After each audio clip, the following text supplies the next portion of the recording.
예, 제가 이제 전도사 시절이었습니다. 이제 마지막 그 교회 사역을 마치고 미혼모들을 이제 돌보고 함께 이제 이렇게 봉사를 하는, 나들이를 가는 봉사를 하고 마치고 이제 돌아오는 마지막 날이었어요. 그런데 그 내리막길 교차로에 이제 이스타나, 여러분 아시죠? 이렇게 큰 봉고차를 몰고 쭉 내려가는데 이제 교차로에 딱 섰어요. 근데 어떤 아주머니가 그 이제 50cc짜리 오토바이 스쿠터를 타고 쫙 오는 겁니다. 아, 저 뭔가 불안한데 하는데 막 흔들더니 거기 제가 이제 서 있는 차 밑으로 들어온 거죠. 넘어지셨어요. 예, 그 어머니가 아주머니가 깜짝 놀라서 이제 일어나더니 다짜고짜 이제 막 저를 향해서 이제 뭐 욕설을 하는 겁니다. 영문도 모른 채 어쨌건 하여튼 같이 이제 경찰서로 간 거예요. 흥미진진하죠. 어떻게 되었을까? 자, 갔는데 이제 그 아주머니가 이제 그곳에서 이제 여러 번 넘어지신 것 같아요. 혼자서. 그래서 경찰들도 아시는 거죠. 그래가지고 이제 거기 주변의 목격자들도 잘 얘기를 해주시고 그래가지고 있는데, 문제는 이제 그 아주머니가 그렇게 이제 욕설을 퍼붓고 큰 소리 칠 때까지 저는 사모님 안 다치셨어요? 병원에 가셔야죠 라고 이제 말을 하고, 경찰서 가서도 이제 계속 이제 그런 뭐 태도를 가지고 있었죠. 그리고 이제 그 남편이 정작 온 겁니다. 이때 이제 남편의 반응이 어땠을까요?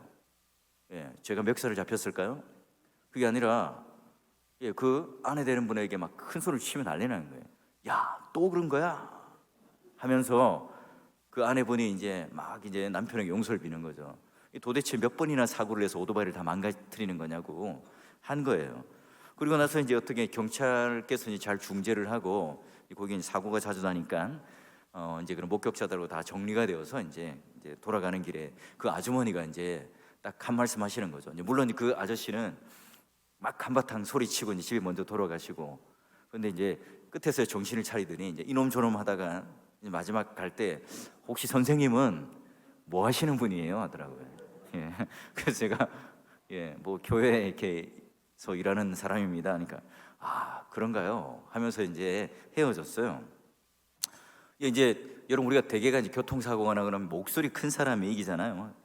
이제 이게 말하자면 이제 어른들의 어떤 그런 영향들을 보고 오늘도 이렇게 청문회 가운데 하는 목소리 큰 사람이 뭔가 이기는 것 같은데 그렇지 않잖아요.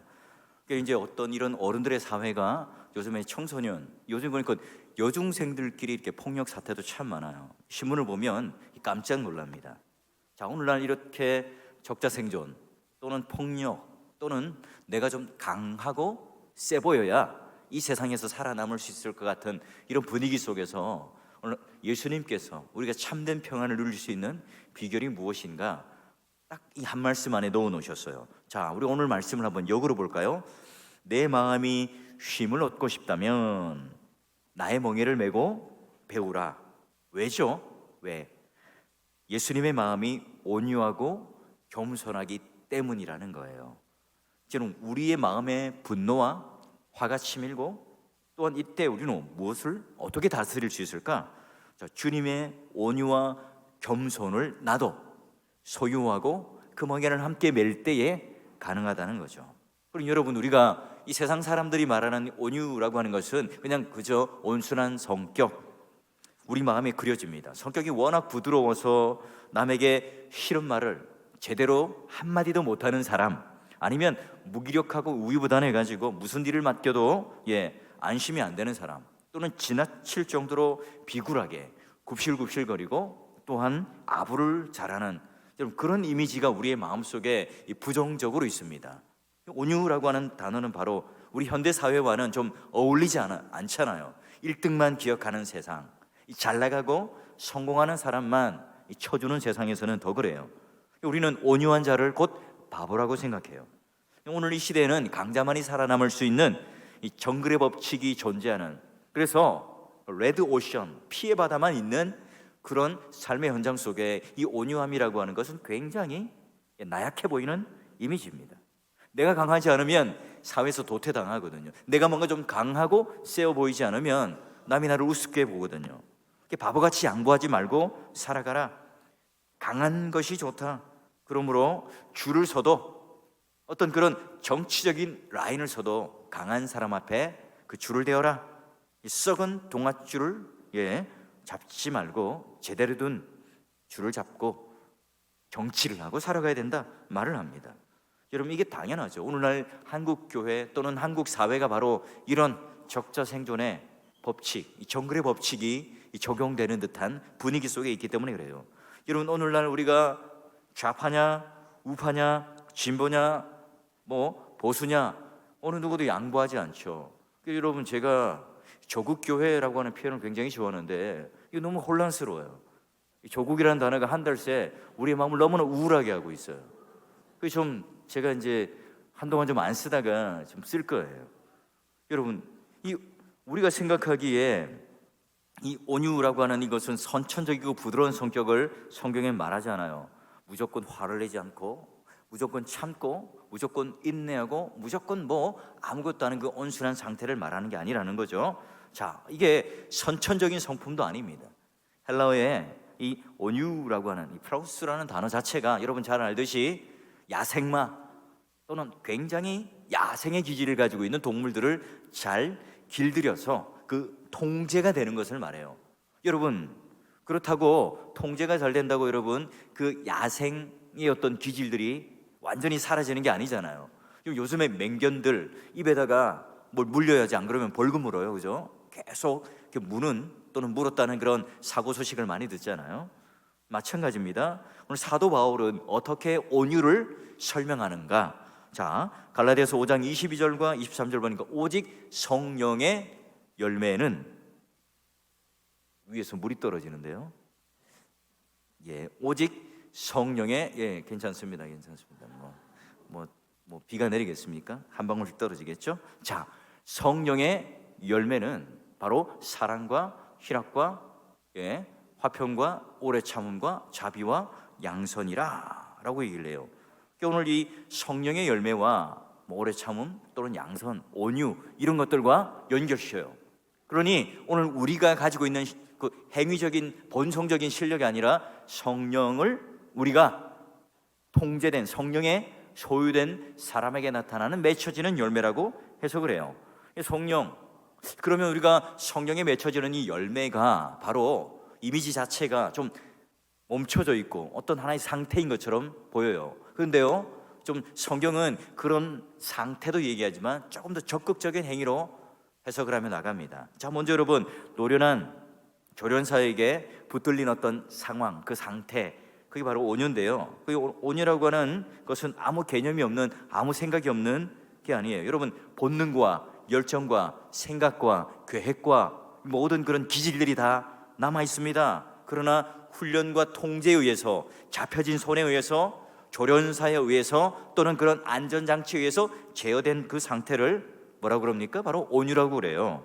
온유한 사람은요, 차고 넘치는 능력이 있습니다. 나에게도 분노, 나에게도 마음에 그런 기질들이 여전히 있지만 그러나 그 능력을 쓰지 않는 것을 말해요. 자, 그러면 여러분, 훈련에 의해서 오늘 우리에게 보여지는 것이 뭐냐? 바로 오늘 다듬어지는 이 통제할 수 있는 온유라고 하는 것.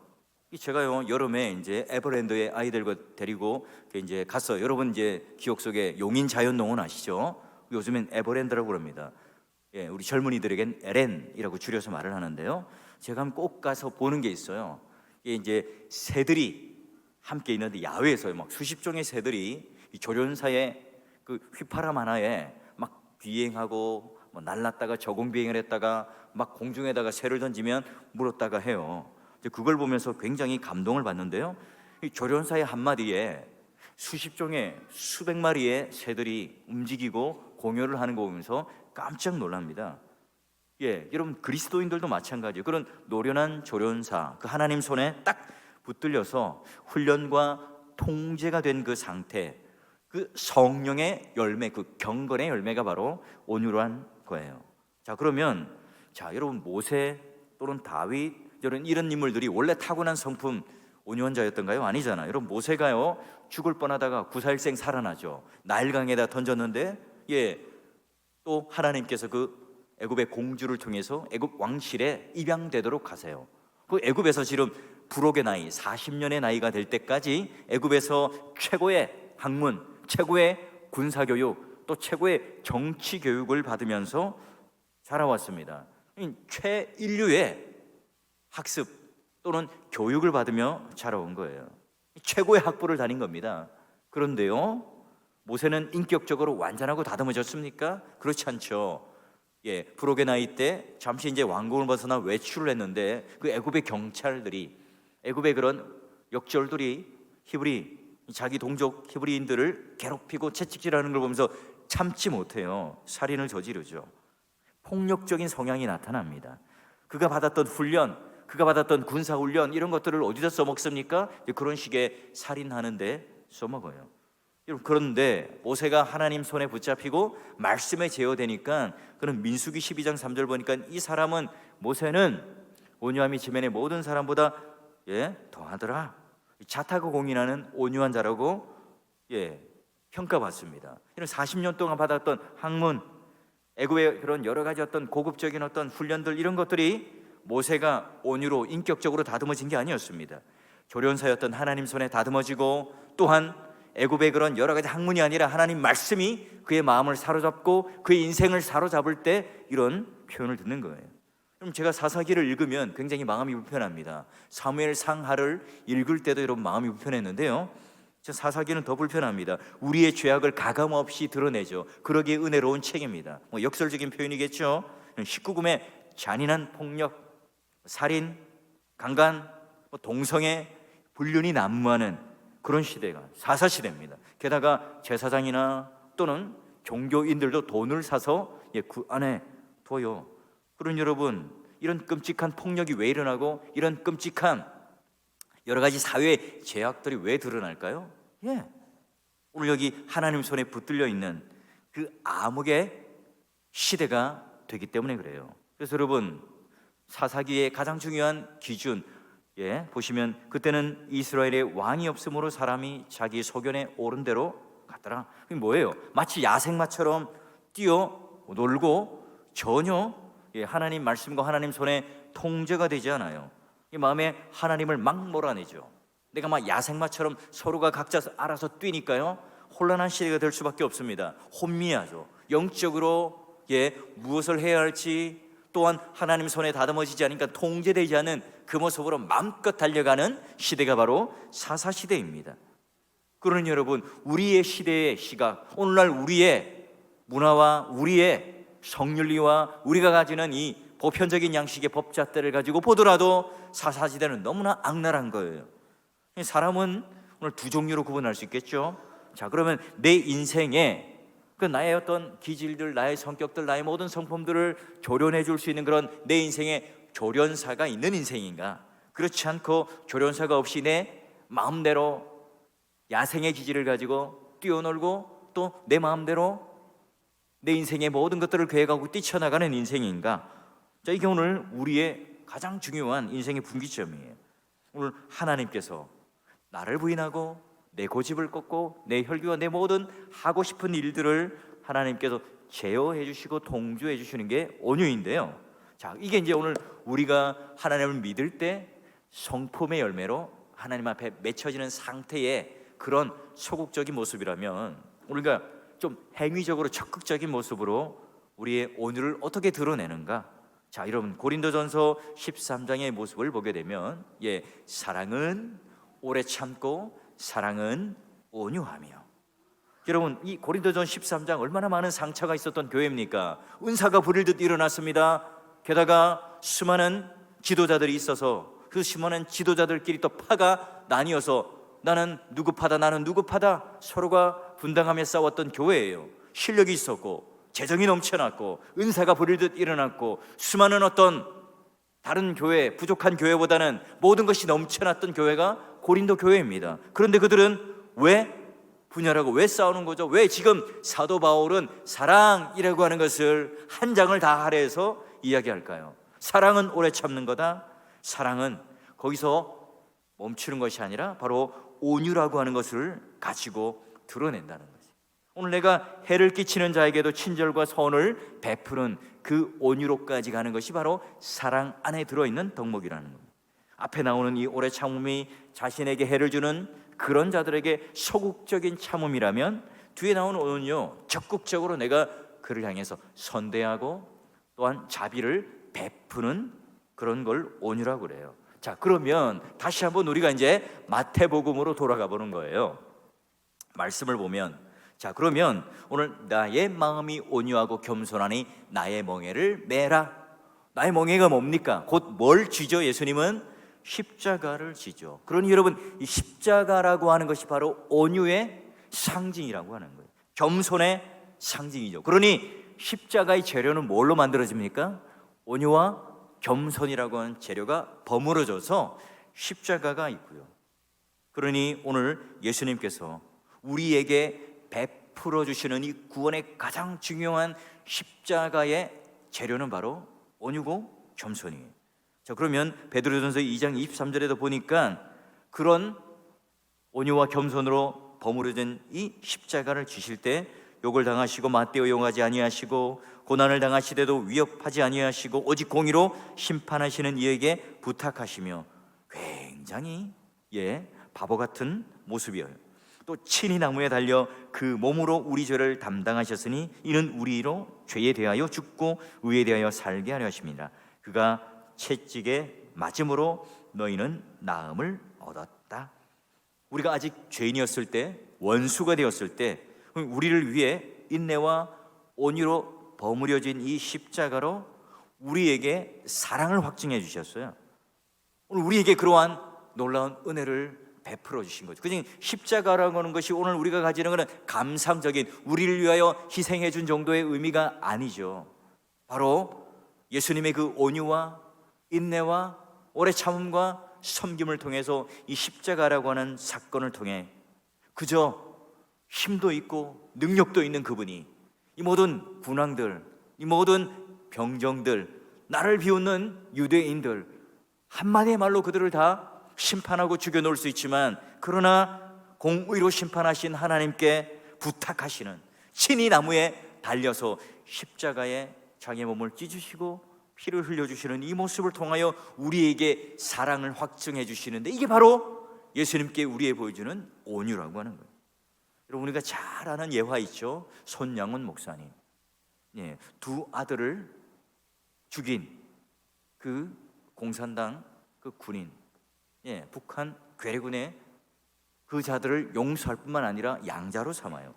말이 됩니까, 여러분? 좀 인내와 온유, 여러분, 이게 버무려질 때 그 상태로서 온유뿐만 아니라 내가 노련한 조련사에 붙들린 이 마음으로 하나님 앞에 통제된 그 상태로까지만 있는 것이 아니라 바로 행위로 나에게 해를 끼쳤고 내가 원수가 되고 나에게 상처를 주고 나와 생각이 맞지 않고 나와 뜻이 맞지 않는 그런 사람들에게조차도 친절과 선을 베풀 수 있는 그 힘이 오늘 하나님께 이 온유라고 하는 힘을 통해서 통제되어서 우리에게 부여된다는 거죠. 어떻게 해요?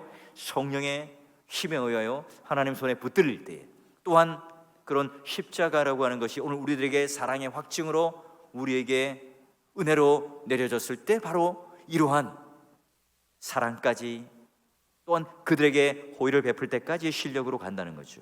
여러분, 우리는 그러면 뭘 살펴볼까요? 우리가 예수를 믿고 성령에 의하여 통제가 되기도 하고 십자가의 은혜를 통해 우리가 확증된 그 사랑을 받기도 하지만 그러면 모든 게 우리가 다 끝나나요? 교회에서 은혜를 받고 예배를 드리고 또한 한순간 받은 그런 은혜가 평생 갑니까? 그렇지 않죠. 여러분, 오늘 우리가 교회에서 아무리 많은 훈련을 받아요, 제자 훈련 또는 여러 가지 양육 훈련 많이 받지만 여러분, 그것만으로 완벽하다는 게 아니에요. 그걸로 끝난다는 게 아닙니다. 여러분, 모세를 볼까요? 모세가 민수기 12장에 오늘 하나님께서 이 세상에 가장 큰 칭찬을 하잖아요. 이 세상에 어떤 사람들보다 모세보다 온유한 자가 없다.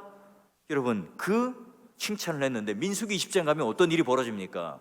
모세가 혈기를 부리며 반석을 칩니다. 거칠게 반석을 2번 치고 혈기를 부리잖아요. 모세의 모습은 어디 간 거죠? 온유한 그런 모세의 모습은 어디 간 겁니까? 여러분, 오늘 우리가 생각하듯이 딱 한 방에 단박에 되는 게 아니에요. 다윗도 마찬가지죠. 젊은 시절 사울의 그 난폭함, 사울이 지금 막 그 혈기 가득하게 살기가 느껴지는 그런 상황 속에 분노와 질투심, 적개심을 가지고 창을 여러 번 던집니다. 그때마다 샥샥 피하면서 그리고 도망을 가면서 또 사울을 죽일 수 있는 몇 번의 기회까지도 그는 함부로 힘을 사용하지 않고 하나님께 기름 부음 받은 종에 대한 예우를 취합니다. 그리고 그 하나님의 언약에 대하여 신실하게 지켜요. 그런데 그가 평온할 때, 오늘 하나님께서 모든 그런 왕궁에 이런 평정을 주시고 또 수많은 나라들이 힘이 약해서 자기 통제 아래 있을 때, 오늘 내가 이 세상을 통제하고 왕궁을 통제하고 내 군사들을 통제하고 이 세상이 내 뜻대로 돌아가는 그 상황이었을 때 정작 하나님께 통제가 안 됩니다. 말씀의 통제가 안 돼요. 왕궁을 거닐다 그때 여러분 한 여인의 목욕하는 장면을 보고 그는 죄의 나락으로 떨어지게 됩니다.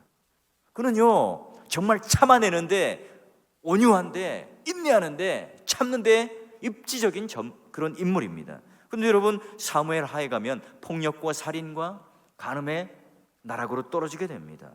모세나 다윗 안 무너진 게 아닙니다. 실패를 안 한 게 아니라고요.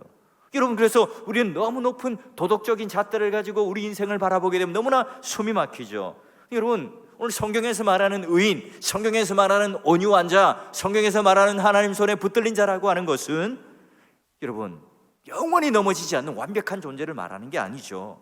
우리는 또한 내가 그렇게 그때는 내가 믿음으로 굉장히 충만하고 은혜를 받았지만 어느 한순간에 또 우리는 잘못 생각하고 잘못 판단해서 또 넘어지기도 하죠. 그때마다 우리는 어떻게 해요? 그 넘어진 채, 쓰러진 채 절망 가운데 우리는 넘어져 있는 게 아닙니다. 오뚜기처럼 다시 일어나는 그 복구하는 능력, 회복의 능력을 가진 자죠. 바로 일어설 수 있는 힘이 있습니다. 왜 그렇죠? 바로 오늘 하나님 말씀이 오늘 우리를 향하여 힘을 주시고 또 하나님 손에 우리는 붙들려 있기에 하나님께서 우리를 붙들고 다시 한번 회복시켜주는, 그 하나님 손에 붙들리고 말씀에 붙들릴 때 우리는 그런 회복하는, 복구하는 그 능력이 외부로부터 있기 때문에 그래요. 여러분, 이 사역을 하다 보면 또 교인들 중에 끔찍하게 실패하는 사람들을 만납니다. 여러분, 그 실패의 순간에 좌절하고 또 교회에도 오지 않고 주일 공예배를 오지 않고 낙담하고 절망하고 쓰러져 있는 사람이 있어요. 그 사람에게 신방을 하고 말씀으로 증거하지만 그 받아들여지지 않는다면 그 자리를 벗어나지 못합니다. 회복되지 않고 복구가 되지 않아요. 그러나 여러분, 그런 절망과 또한 좌절과 다시 이게 하나님 앞에 회개의 순간이 되어서 하나님께서 나에게 지금 무슨 말씀을 하실까? 이것 또한 하나님께서는 어떤 섭리의 손길로 나를 이끌고 계실까? 오늘 하나님께서 이 바닥을 치는 이 인생 속에서도 하나님께서 결국 나를 붙들고 어디로 이끌고 가실까? 이런 기대감을 가지고 하나님을 찾는 자에게는요 반드시 회복과 복구와 또는 하나님께서 원래의 자리로 또는 우리를 인도하실 뿐만 아니라 낮은 자를 부끄럽게, 그 모든 부한 자를 부끄럽게 하여서 더 높이는 이 걸음더미에서 오히려 우리를 진토에서 일으켜서 승리하는 인생으로 우리를 이끌어 주시는 거죠. 그걸 경험하는 사람이라면 바로 오늘 하나님께서 우리에게 그런 인생에 붙들린 조련사가 되어서 그분에게 맡기는 인생에 한 걸음 한 걸음 걸어나고 있는 겁니다. 야생마가 여러분 잘 길들여져도 언제 뛰쳐나갈지 모릅니다. 내가 잘 훈련시킨 그 맹견이라고 할지라도 언제 그 야생성을 드러내면 사람을 물 줄 몰라요. 우리는 다시 훈련시키고 잘 온순하고 길들여진 이 훈련된 이 동물, 이 계속해서 뭐예요? 하나님 손에, 그 조련사의 손에 다듬어지고 통제될 때 그 안전, 그리고 또한 그 하나님 앞에 빨리 복구되는, 회복되는 그런 은혜를 누릴 수 있는 거죠. 믿음의 동역자 여러분, 혹시 오늘 우리에게 그런 실수, 또 우리에게 있는 여러 가지 아픔들 또는 그런 우리에게서 찾아오는 실망이 있다면 여기에 우리가 안주하는 것이 아니라 오늘 이 시간 하나님께서 여러분에게 나의 모든 그런 다듬어진 손을 가지고 우리의 아주 멋진 조련사가 되시는 하나님께 내 인생을 맡겨서 오늘 하나님 다시 회복시켜 주시고 복구된 그 인생으로 내가 다시 한번 힘있게 걸어가게 해달라고 여러분 기도하시고 또 그런 놀라운 은혜와 능력이 여러분 가운데 있기를 주의 이름으로 축원합니다. 여러분, 우리가 무슨 일로 낙심하고 실족해 있는가? 바로 우리가 이런 하나님 앞에 회복되고 복구되는 것만으로 끝나지 않고요, 오늘 세상을 향하여 힘있게 나가서 오늘 우리가 성도로서 영향력을 이 온유라고 하는 이 열매를 가지고 나누어주면서 드러내는 거죠. 여러분의 산상순에 보면 온유한 자는 어떻게 돼요? 복이 있는데 그들이 땅을 기업으로 얻는다. 온유한 자들은 땅을 차지하고 풍성한 화평으로 즐거워한다. 여러분 이 말을 좀 문자적으로 해석해가지고 땅 하면 막 우리가 너무 좋아하잖아요. 우리나라 사람들은 부동산, 땅 이러면 좋아합니다. 여러분 이 땅의 개념이 성경에도 사실은 축복이라는 개념이에요. 그래서 여러분 땅이라고 하는 개념으로 성경 전체를 또한 해석하는 학자들도 있습니다. 이 세상 사람들은 이 땅을 소유하고 또 힘을 가시하기 위해서 칼로 사람의 피를 내어 차지를 하죠. 그런데 성경의 방법은 뭐라고 얘기합니까? 온유한 자가 땅을 차지한다. 마치 힘센 동물이 천하를 호령하는 것 같지만 다 어디로 갑니까? 결국에는 동물원에 가야 볼 수 있을 정도로 도태합니다. 오히려 초원에 뛰어노는 초식 동물들, 약한 그런 소나 양들이 더 번식하고 넓은 땅을 차지하며 살아가죠. 땅이라고 하는 것은 그런 하나님이 우리에게 보이시는 그런 거시적인 매개를 통해서 보여주는 하나의 상징물이에요. 마치 이 아브라함이 우리들에게 바로 먼저 하나님의 땅을 동서남북을 바라보라, 보이는 땅을 너와 내 자손에게 주리라, 이 약속이 오늘 우리들에게 허락하신 것처럼 1차적으로 그 창세기 말하는 땅은 바로 가나안 땅이겠죠. 2차적으로는 오늘 우리들에게 하나님 나라, 영원한 하나님 나라로 해석할 수 있을 거예요. 그래서 여러분 하나님 온유한 자는 바로 이 땅에 그런 영원한 기업을 얻고 이 땅을 차지한다라고 하는 의미는 뭐죠?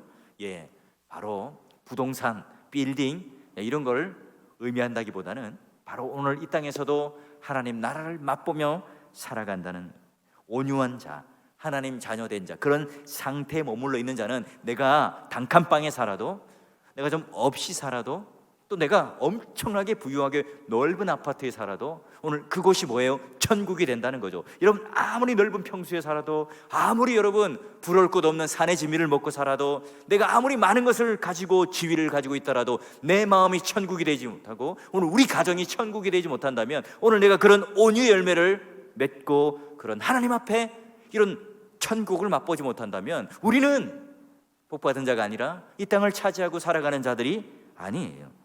여러분 하나님 나라를 맛본다, 누린다 하는 것은요, 우리 잠언 16장 32절 보니까 노하기를 더디하는 자는 용사보다 낫다, 자기 마음을 다스린 자는 성을 빼앗는 자보다 낫다. 와, 집도 아니고 아파트 정도도 아닙니다. 한 성을 빼앗는 것보다 낫다고 해요. 우린 늘 말하죠. 당신이 변하고 내가 변하면 변할 거다. 교회가 변하고 나라가 변하면 변할 거다.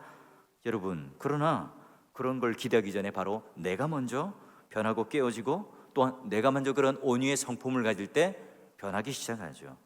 여러분 부부들이 가장 어려운 문제는 뭐냐? 심리학자들이 말하더라고요. 상존하는 분노. 여러분 이게 쉽게 가라앉지 않는 이 마음이 바로 굉장히 중요한 이 가정의 어려운 문제입니다. 그걸 좀 쉬운 말로는 얼어붙은 분노라고 하기도 하는데요. 여러분 이게 있으면 우리는 온유한 자가 되지 못해요. 기쁨으로 이 땅을 얻지 못합니다. 천국을 맛보지 못하죠.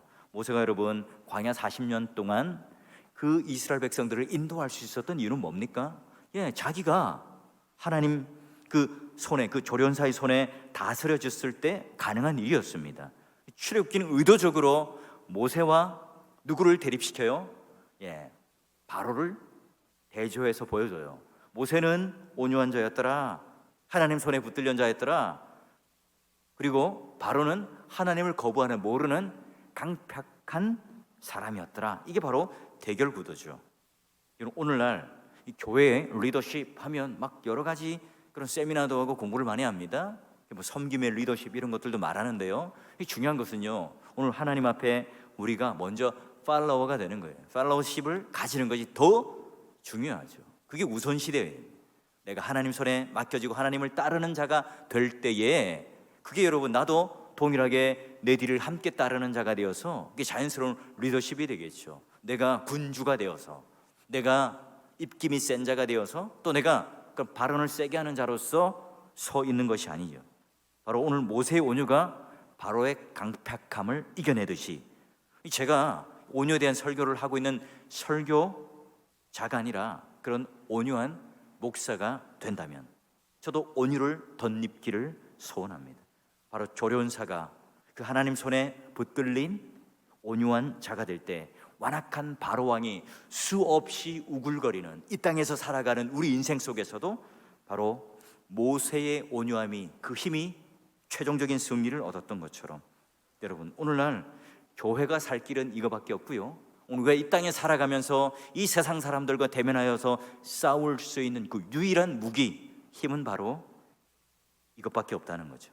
우리에게 치명적인 걸림도, 치명적인 우리의 그런 여러 가지 허들 장애물들이 바로 뭐냐? 바로 교회 안에서 이러한 열매들이 사라지기 시작한다면 내가 옳죠, 무조건 내가 옳고 무조건 나의 생각이 옳아요. 그러면 오늘 내가 그 하나님 손에 붙들리기보다는 내가 내 기질과 내 성격, 내가 가지고 있는 모든 통제하는 것에 들어가게 되면요, 그런 온유한 열매들이 점점점 줄어들겠죠. 여러분, 그 예화 잘 알 겁니다. 중국의 노자라는 사람, 상창이라는 스승에게 학문을 배웠어요. 상창에게 가서 이제 그 묻죠. 이제 거의 죽어갈 때쯤 돼서 이제 노자가 스승에게 찾아갑니다. 사부님, 저에게 마지막 한 수 가르쳐 주십시오. 상창은 얼마 동안 노자를 바라봅니다. 그리고 입을 크게 벌리죠. 자, 그러더니 묻죠. 야, 내 이빨이 있느냐? 예, 없습니다. 또 상창은 다시 입을 열어 보이죠. 그러면 혀는 있느냐? 네, 있습니다. 이제 알겠느냐? 네, 사부님 잘 알겠습니다. 감사합니다. 예, 이 의미가 뭐였을까요? 이빨은 정말 강하죠. 때로는 혀를 다치기도 하고 볼살을 물기도 해서 굉장히 위험해요. 그럼 여러분, 혀는 온갖 공경을 당해도 마지막까지 살아남은 유일한 것이라는 거예요. 오늘 바로 하나님께서 우리에게 보여주시는, 하나님 대하여 온유한 자는 바로 하나님 섭리를 인정하는 자고, 사람에 대하여 그리스도의 시각을 가지고 그 영혼을 바라보며 포용할 줄 아는 온유한 자가 되어서 이 땅을 기업으로 보는, 또한 하늘나라를 맛보는, 그래서 상존하는 분노, 얼어붙은 분노가 녹여지는, 그래서 그냥 상태로만 머무는 온유한 자가 아니라 저분 참 착해, 저분 참 남에게 해는 끼치지 않지, 저분 참 그냥 저 정도로 우리 그냥 서로 갈등이 없는 인생으로 살아가는 분이야 라고 그치는 것이 아니라 오늘 좀 더 적극적인, 자, 그래서 하나님께서 우리에게 주신 이 사랑을 실천해내고 좀 더 적극적인 모습으로 하나님 앞에 그러한 모습을 보여주는 것을 통해 우리 교회가, 또 우리 가정이 하나님께 주시는 그 놀라운 그 온유의 열매, 또한 그런 실력 있는 하나님의 성품을 통해서 우리 모두가 예수 믿는 그 기쁨, 즐거움이 오늘 이 땅에서도 서로에게 천국을 선물로 줄 수 있는, 나도 천국을 소유하고 또 내가 맛본 이 천국을 다른 사람에게 내 삶을 통해서 전달해주고 또한 소개해주고 함께 누릴 수 있는 복된 인생 될 수 있기를 주의 이름으로 축원합니다.